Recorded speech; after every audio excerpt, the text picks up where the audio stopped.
자, 14장 18항 광의 성례. 그래서 이제 성례 전체의 정의와 이제 그 성격을 일단 먼저 14항에서 정리하고 구체적으로 15항에 이제 세례로 넘어갑니다. 그래서 성례란 하나님께서 앞부분에서 보여준 것처럼 실체와 표징으로서 이렇게 우리 신앙을 가르치기 위하여 우리에게 은혜의 수단으로 사용하는 중요한 개념이 있다라고 말씀을 드렸죠. 자, 그러면 넓은 의미의 성례가 있고 또 좁은 의미의 성례도 있을 수 있다라는 것이에요. 그래서 구약에서 이렇게 표징으로 사용한 경우들이 여러 개가 있다라는 겁니다. 그렇지만 이제 교회적 질서 안으로 들어온 성례들은 또 몇 가지 안 된다라는 거예요. 자, 18항. 하나님께서는 그의 약속의 신실성을 사람이 더욱 확실하게 믿도록 만드시기 위해서 사람들에게 명하신 모든 표징을 포함한다. 어떤 때는 자연물로 표징을 삼으시고 어떤 때는 기적을 또 사용하시기도 하셨다. 그래서 지난번에 이제 질문하셨던 에덴 동산에서의 생명나무, 또 노아의 무지개, 이런 것들도 다 중요한 교리를 가르치기 위한 외적 표징으로 사용한 것에 이런 관점에서 보게 되면 이런 것들도 다 성례라는 것이에요. 우리 선조들도 칼빈의 이런 선을 따라서 다 성례라고 이렇게 구약 해석할 때 해석을 했습니다. 18항에 생명나무도 성례라고 나와 있어요. 자, 하나님께서 그 말씀으로 생명나무와 무지개의 표를 새겨두셨기 때문에 하나님의 언약의 증명과 인이 되었던 것입니다. 그런데 하나님의 말씀에 의해서 표가 새겨진 후에는 새로운 형태가 생겼고 전과 다른 것이 이제 되기 시작하는 겁니다. 의미가 담겨졌으니까 다르게 쓰여질 수 있다는 겁니다. 하나님은 얼마든지 창조주요 전 우주 만물의 통치자이기 때문에 이게 다 가능한 거예요. 이런 것들을 사용하실 수 있다는 겁니다. 그래서 중간쯤에 하나님 곧 자기의 뜻대로 자기의 영광을 위해 봉사하도록 모든 자연의 요소들을 이용하시는 하나님을 인정하지 못하는 그 우매함을 우리는 비웃겠다.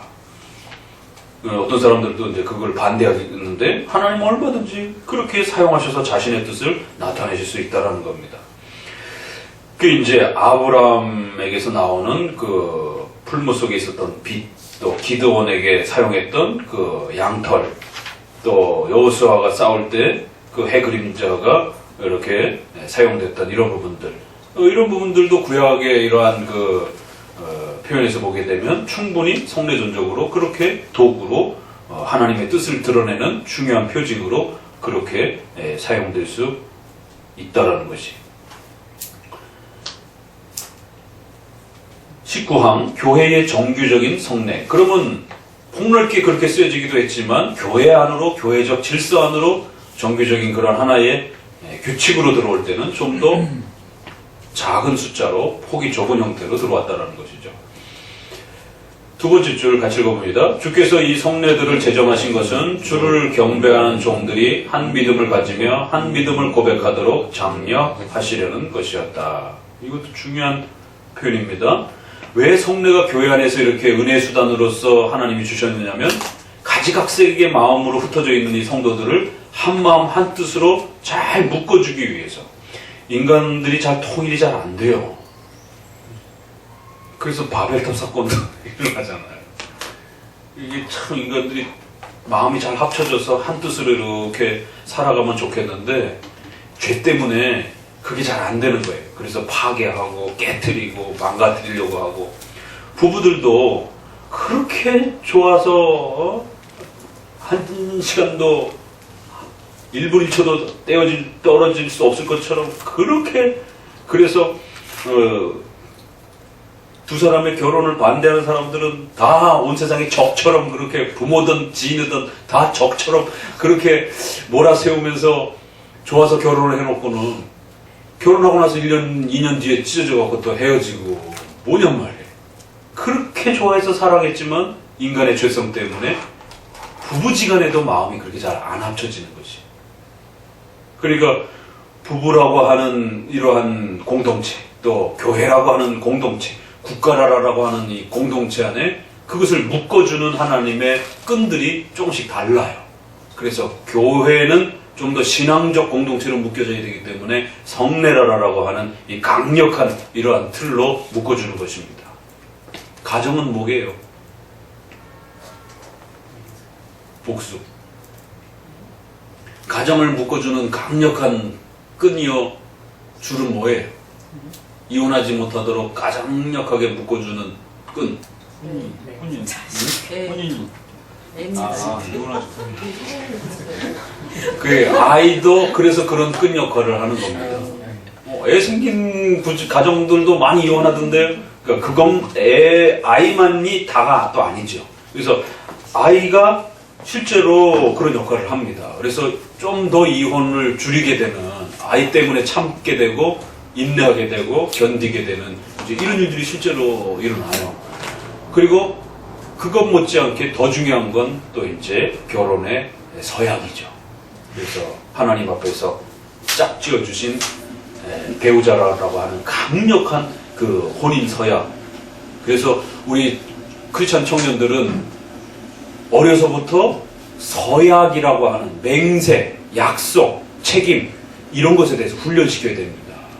약속을 막 밥 먹듯이 여기고 우습게 생각하고 뭐 약속을 지켜본 적이 없고 뭐 이런 큰일 나요. 그러니까 어려서부터 학교의 성적은 좀 떨어지더라도 철두철미하게 약속을 지킬 줄 알고 자기가 약속한 것에 대해서는 반드시 지켜내고 그 약속을 지켜내기 위해서 막 땀을 뻘뻘 흘리고 자기 용돈을 희생하고 뭐 친구와의 뭐 이런 약속들을 소중하게 여기고 이런 습관들을 훈련시켜줘야 됩니다. 그래야 나중에 직장에 들어가도 그 직장에 들어가는 게 서약하고 들어가는 거잖아요. 입사와 약속을 하고 들어가는 거고 결혼도 서약하고 들어가는 거예요. 결혼은 서약의 의미가 약해져 버리면 그걸 묶을 수 있는 아무것도 없어요. 돌아서면 남인데. 내가 너를 배우자로 받겠다라고 하나님 앞에서 맹세했다라고 하는 그 맹세를 깬다는 게 얼마나 무서운 것인지, 사람과의 약속도 깨는 게 자칫 잘못하면 전 재산이 날아가야 되고 그러는데 하나님 앞에서 맹세한 걸 깬다라는 거는 목숨 걸어야 돼요. 그래서 그 맹세라고 하는 게 국가 간에도 그렇고 개인의 삶에도 그렇고 직장 생활에도 그렇고 모든 영역에서 맹세가 얼마나 중요한 건지를 어려서부터 잘 훈련받아야만이 함부로 맹세하지 않게 되고 또 맹세한 건 반드시 지키려고 하는 이러한 이 습성이 세워지게 되는 겁니다. 좋아서 결혼하는 거 그거 1년도 못 가요. 호르몬이 확 줄어들어가지고 엔돌핀과 도파민이 확 줄어들어가지고 코 고는 것도 이제는 그렇게 예뻤던 사람이 코 고는 것도 듣기 싫고 그게 좋았던 게 다 싫어지는 겁니다. 그게 호르몬이 변화되면서 서약에 대한 그런 강력한 인지와 마음의 이 확고함이 없으면 부부지간은 뭘로 묶겠어요? 그걸 뭐 법적으로 묶겠어요? 뭐 가서 이혼도장 찍으면 되는데 뭐 법적으로도 아무것도 못 막아주는 거죠. 그나마 이제 아이가 있을 때는 조금 완충제 역할을 또 한 번 더 억제 역할을 그나마 좀 하는 것이고. 자, 교회는 그러기 때문에 이 다양한 성도들을 어떻게 하나로 묶을 수 있는가? 성례로 묶어야 된다는 거예요. 참 이 말은 굉장히 중요한 겁니다. 이 야외 가가지고 같이 놀고 뭐 이런다고 해서 묶여지는 게 아니에요. 성례로서 예수님 안에서 우리가 한 가족이라고 하는 강력한 연대의식을 묶어줘야 됩니다. 읽어봅니다. 어거스틴의 말을 빌리면 참 종교이든지 아니면 거짓 종교이든지 사람을 한 종교로 뭉치게 하려면 반드시 표징이나 모이는 성례에 함께 참가하게 함으로써 서로를 결합시켜야 한다. 우리가 장로교인으로서 장로교회로서의 프라이드를 가지고 우리가 묶이려면 이 성찬을 잘 해야 되는 거예요. 그러니까 이렇게 묶는 도구와 수단도 다 가르쳐 주신 겁니다. 이거 찬양 많이 간다고 묶여지는 게 아니에요. 야외 많이 간다고 해서 묶여지는 게 아니고 하나님이 그 방법을 가르쳐 주신 겁니다. 그러니까 그 다음 구절에 밑에 두 번째, 그 후에 사탄이 이 행사를 악하고 미신적인 예배의 형태로 변질시켜서 여러 가지 모양으로 타락시켰다. 그래서 교회가 묶여지지 않는 거예요. 벌써 이 원인들이 다 밝혀지는 겁니다. 교회는 두 가지 끈을 잃어버렸어요. 하나는 공적 신조, 그 다음에 섭례. 이 두 개로 성도들을 강력하게 묶어주는 건데, 이걸 잃어버리니까 목회자 입장에서는 항상 설교를 해도 불안한 거예요. 너무 세게 좀 죄를 지적하면 여기에 해당되는 성도가 기분 나빠서 나갈까봐 책망하는 설교를 못하는 거예요. 그러니까 맨날 잘한다 기복주의 설교만 하게 되는 겁니다. 그런데 이제 또 잘한다라는 것도 또 그 해당되는 사람만 또 좋아하지, 그게 해당 안 되는 사람도 기분 나쁠까봐 왜 나는 또 그럼 잘한다라고 안 합니까? 이러면, 그러니까 결국 사람을 보고 그 사람을 띄우는 설교를 계속 할 수밖에 없는 거예요. 성도가 나갈 것에 대한 두려움을 계속해서 목회자가 마음속에 고민하면서 설교를 해야 돼요.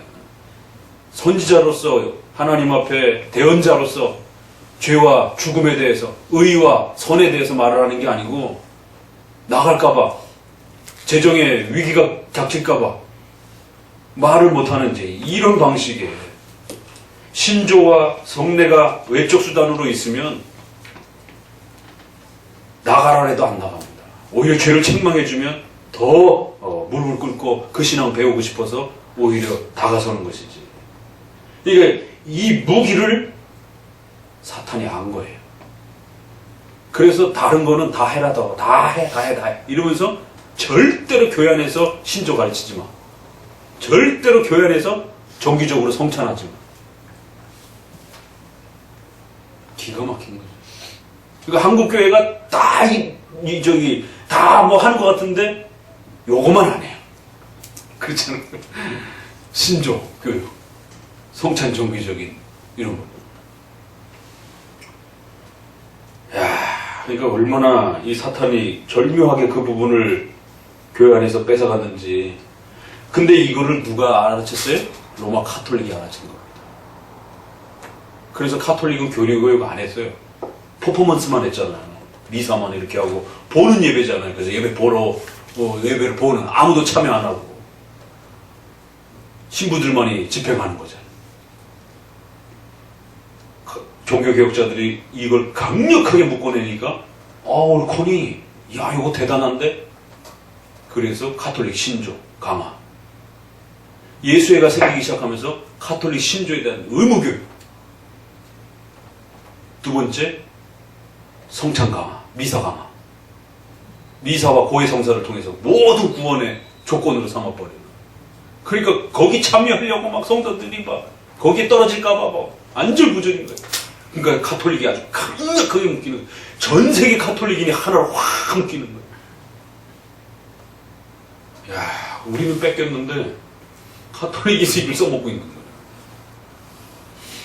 그러니까 과거에 신조와 성찬이 묶여있을 때는 이 교회에서 책만 받으면 절대로 갈 데가 없어요, 교회를. 성도가. 공교회이기 때문에. 하나의 교회이기 때문에.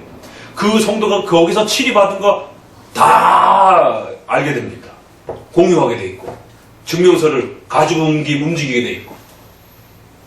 반성하기 전까지는 절대 하나님의 교회로 못 들어오는 거예요. 그래서 최종적으로 가장 무서운 고립 출교 중에 예배만 드리는 출교.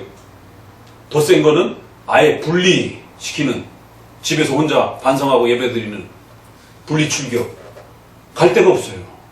그리고는 당회가 정기적으로 신방하는 거예요. 이제 회개할 때 회개했습니까? 회개했다라고 하면 이제 해벌 절차를 갖는 겁니다. 그러니까 성도가 죄를 끊어내게 되는 거예요. 다 큰 어른이 그건 누가 싫은 소리 한다고 해서 그거 고치겠습니까? 죄의 본성이 그렇게 무서운 건데. 그러니까 이런 강력한 징계의 하나님의 엄중한 질서를 통해서 그 죄를 끊어내지 않으면 권력과 권세의 힘을 가지고 있는 이런 사람들의 죄를 어떻게 끊어내겠어요? 왕이라든가 시장이라든가 국회의원이라든가 이런 사람들의 죄를 어떻게 끊어내겠습니까? 죄 끊어내다가 오히려 목회자가 쫓겨나지. 그러니까 그런 부분에서 이미 하나님은 우리에게 교회를 어떻게 묶는지를 가르쳐 주신 거예요. 그러니까 사탄은 다른 건 다 허락하면서 요거만 교회 안에 못 들어오게끔 그렇게 뺏어가려고 교회 역사 속에서 교회를 어지럽혔던 겁니다. 그러니까 여러분도 여러분의 삶 속에서 이 두 개를 지켜내셔야 돼요. 공적 고백으로 신조에 서약하고 신자가 되는 겁니다. 그리고 그 신조의 서약을 지켜가기 위해서 몸부림쳐야 되는 거예요. 적어도 그 교회가 그 공적 신조를 버리지 않았으면 그 교회를 함부로 떠나면 안 되는 겁니다. 묵묵히 있어주는 거지. 좀 내 마음에 안 든다라고 해서 또 훅 이러면 안 된다라. 적어도 공적 신조라고 하는 것은 그걸 함께 공유하는 것이. 그러면 있는 겁니다.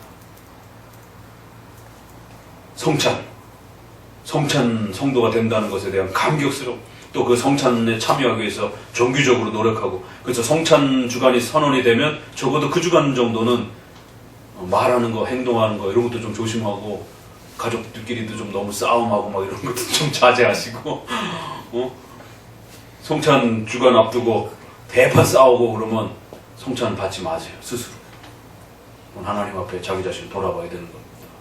그래서 성찬이 브레이크 역할을 해주는 거예요. 부부싸움 하다가도 성찬 주간에는 좀 자제하잖아요. 성찬이 그렇게 중요하다 생각하면, 그러면 싸움이 좀 잦아드는 거예요. 그래서 죄를 브레이크를 거는 역할을 해준다라는 거죠. 성찬 주간인데 담대하게 막 싸우고 막 이럴 수는 없잖아요. 적어도 장로교인이라면. 그래서 정기적으로 성찬이 계속 이렇게 반복되어져 가면서 성도들이 혹시라도 내가 좀 과한 죄를 범하진 않았는가 이렇게 돌아보게 되고, 또 범하려고 하는 어떤 충동이 막 일어날 때, 아, 성찬 주간이지, 이러면 안 되지, 성찬 받아야 되니까, 이러면서 한 번 더 참게 된단 말이에요. 아우, 저거 그냥 성찬 주간만 안 했으면 그냥 여기에도 확 이랬지만 성찬 주간이니까 참는다, 이게 되는 겁니다. 이게. 그러니까 성도들 안에 이런 개념이 없으니까 그냥 마구잡이로 성도들도 막 욕하고 싶을 때 막 욕하고 막 삿대질할 때 삿대질하고 성화가 안 되는 거예요. 그래서 성찬이 은혜의 수단이 성화의 수단이 된다는 겁니다. 자제케 하는 거예요. 응? 제발 성찬 때문에 좀 참으세요. 승질 좀 이렇게 누르시고, 이게 이제 훈련이 되는 겁니다. 자, 밑에 쭉 내려오시면 40 밑에 둘째 줄 같이 읽어봅니다. 주에게서 오는 은혜와 구원의 증거라고 말하는 것과 같이 우리 쪽에서는 고백의 표, 즉 우리가 하나님께 대한 충성을 공개적으로 서약하며 하나님께 충성하겠다는 의무를 지는 교제이다. 그래서 성찬은 이처럼 하나님께서 은혜와 약으로 우리를 초대하시겠다는 약속이요, 우리 편에서는 사크라멘툼 하는 것처럼 군인이 충성 맹세하는 것처럼 우리는 하나님을 위해 살겠습니다 라고 하는 강한 충성 맹세에 또 서약적 개념도 있어서 이렇게 상호 협약적 개념의 성격으로 성찬을 사용하신다라는 것이, 크리스토스도 이런 표현들을 썼고, 또 상호 협약에 게재하기 때문이다. 즉 이 의식들을 통하여 주께서 우리가 지은 죄에 대한 책임과 벌을 일체 말소하겠다고 약속하시며 독생자 안에서 우리를 자신과 화해시키는 것과 같이 우리 편에서는 이 고백에 의해서 경건하고 순결한 생활을 하겠다는 의무를 하나님께 대하여 진다는 것이다. 결국 하나님께서 이 의식을 통해서 그의 백성을 훈련시키고자 하신다라고 말할 수 있다. 즉 우선은 그들 안에 믿음이 배양되고 고무되며 강화되도록 하시고, 그 다음에 사람들 앞에서 자기의 종교를 증거하도록 훈련시킨다고 하는 것이다. 자, 그렇기 때문에 이제 이러한 구약의 성례들은 전체적으로 보게 되면 결국 이 신앙의 본질인 그리스도를 결국 향해 있는 것을 보게 된다라는 것이. 그래서 그 경륜에 따라 성례는 각 시대에 맞도록 그렇게 다양한 방식으로 하나님이 조절하셨다라는 것이. 이거 오늘 설교하고도 이게 또 맞물리잖아요. 그렇기 때문에 우리가 구약에 있는 성례를 함부로 신약으로 적용해서도 안 된다라는 겁니다. 그러니까 이제 지금 결혼 예비학교 하고 있잖아요. 그런 데서도 교육돼야 되지만, 또 우리 아가서 할 때도 또 또 소개되는 결혼, 성, 가정 이런 부분 얘기할 때 구약의 할례를 종교적으로 생각하는 청년들이 있어요. 무슨 얘기인지 몰라요? 목사님, 할례를 성경적으로 해야 되지요? 왜? 구약의 성경에 할례가 나와 있잖아요. 그러니까 할례를 하는 게 성경적이죠. 이런 의식들이. 그래서 반드시 할례를 해야 된다라고, 복용수술을 해야 된다라고, 이런 단편적 이해까지 나오는 거예요. 그러니까 성경에 있으면 이게 뭐 양잿물인지 뭔지 다 좋다고 생각을 하는 거예요. 이게 잘못 먹으면 죽을 수도 있는 건데, 성경에만 문자로 기록되어 있으면 다 실천해야 되는 것처럼. 그래서 구약의 할례를 남자들 그 성에 대한 문제로 연결시켜서 복용수술을 하는 게 오늘날에도 아주 성경적으로 거룩하고 합당한 것처럼 이제 이렇게 인식하는, 이해하는 분들이 있단 말이에요. 남자들 중에. 여자분들도 있을 수 있죠. 그래야 자기 또 자녀들을 또 할례를 시키니까 부모가 돼가지고. 그러니까 이런 식의 접근이 구약의 무덤, 장례조차. 그래서 반드시 매장해야만이 성경적으로, 그리고 나중에 부활한다라고. 가나안의 우리 선조들이 다 전부 다 매장했으니까. 이런 식입니다, 다 이게. 그렇게 하면 안 된다라는 거죠. 그래서 매장도 구약의 천국을 상징하는 가나안 땅에 묻혀야 되는 이러한 목적으로 쓰였던 거고, 할례도 구약의, 신약의 할례가, 신약의 세례가 오기 전에 구약의 그런 목적으로서 쓰여졌기 때문에 예수님이 오시고 난 다음에 더 이상 우리 크리스찬 남자 청년들에게는 포경수술에 대한 이 할례라는 문제는 아무런 종교적인 어떤 목적과 의미가 없습니다. 그것은 그저 의학적으로, 성적으로, 그는 그 각각 개인이 선택하고 판단해야 될 이제 문제이지, 이걸 절대로 종교적으로 적용하면 안 됩니다. 그래서 할례를 한 청년은 마치 성경적이고, 할례 안 한 청년은 마치 비성경적이고, 정말 그렇게 묻는 분들도 있단 말이에요, 이게. 참 성경을 얼마나 안 가르쳤으면 세상에 저런 질문을 다 할까. 근데 이게 한국의 현실이란 말이에요. 그러니까 할례 얘기 나와가지고, 그러니까 할례, 결례, 희생, 의식들, 이런 부분들은 그리스도 오실 때까지 유대인들의 성례였다. 그래서 이것은 폐지되고 이제 세례와 성만찬이라는 두 가지 성례 형태로 그렇게 축소되었다. 또 나는 교회의 목사들을 취임시킬 때 안수하는 것을 성례라고 부르는데 반대하지는 않으나, 또한 그것을 정규적인 성례에 포함시키지도 않는다. 이 가톨릭에는 이게 성례입니다. 목사 임직할 때 이 부분이. 그러니까 이걸 잘못 취급하면 큰일 나요. 그러나 그런 성례적 개념이 아니라면 우리가 하나의 이렇게 구별성을 표시해주는 그런 차원에서 구약에서도 사용했고 신약에도 사용했고, 오늘날도 얼마든지 목사 임직을 할 때, 또 장로라든가 이렇게 임직을 구별할 때 안수를 사용할 수도 있다라는 거예요. 그게 성례적인 의미로 쓰지만 않는다라는 거예요. 그러나 안 써도 또 무난한 거고.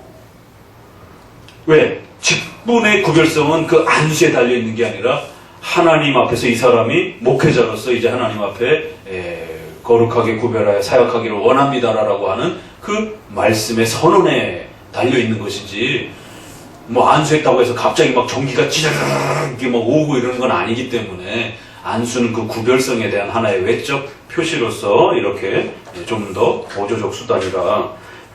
그래서 어떤 부분들은 지금까지도 이렇게 연속되는 게 있고, 어떤 부분들은 명백하게 중단된 것이 있고, 또 연속된다 할지라도 그것은 성례적 개념으로 연속되는 게 아니라 교회의 관습이라든가 또 신앙생활의 덕스러움 속에서 그렇게 또 연장되는 것도 있다라는 거예요. 여러 가지 이제 구약의 표징들 중에. 그러나 같이 읽어봅니다. 저 고대의 성례들은 현대의 성례전들과 똑같은 목적을 한 것이었다.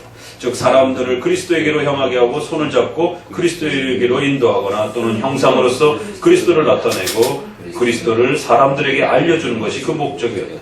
우리는 이미 성례는 하나님의 약속에 인치는 일이라고 가르쳤다. 다음 아랫줄. 따라서 하나님의 약속에 대해서 가르치기 위해서는 성례는 반드시 그리스도를 나타내야 한다. 다만 한 가지 차이점이 있다면, 고대의 성례들은 그리스도를 아직 기다리고 있었을 동안에 어렴풋이 그렇게 예시하신 거고, 현재의 성례는 이미 임재하셨던 그리스도를 확증하는 방식으로 이제 그렇게 나타내는 차이밖에 없는 것이에요. 그래서 구약의 이러한 다양한 성례적 표징들을 사용했던 이 쓰임새들을 잘 정리하셔야 되고, 이걸 자칫 함부로 오늘날도 계속적으로 지켜줄 수 있다라고 그대로 끌어내서는 굉장히 위험하고 그리스도께 향한 신성 모독이 될 수 있는 거예요. 왜? 그리스도께서 그걸 다 완성하셨다라고 중단시켰다라고 했는데, 필요 없어요. 나 계속 쓸래요. 그럼 그리스도의 결정과 그리스도의 그 판단을 무시하는 형태가 되는 겁니다. 그래서 성례란 이처럼 각각의 쓰임과 목적이 있고, 특별히 최종 목적은 그리스도를 향해 있고, 그 그리스도를 통해서 우리가 구원받고 은혜 받는 것에 대한 중요한 표징을 목표로 하고 있다는 거예요. 그랬을 때 하나님은 구약에는 좀 더 많은 형태로, 또 그러나 신약에는 좀 더 축소된 형태로 이렇게 다양한 경륜 속에서 하나님이 얼마든지 사용할 수 있다라는 거예요. 왜 구약의 것 안 됩니까? 하나님이 그렇게 질서를 정해놨다라는 거예요. 그러니까 구약에서는 할례와 유월절이었지만 지금은 세례와 성찬 이런 형태로 또 바뀌었다라는 것입니다. 그래서 신구약을 읽어낼 때는 이렇게 성례론 부분에 있어서도 구약의 성례와 신약의 성례의 공통점과 차이점을 잘 이해해서 그 목적과 효력과 내용에 있어서는 동일하지만 외적 경륜과 사용하는 수단과 절차와 방식에 있어서는 분명히 또 차이가 이렇게 나타난다는 겁니다.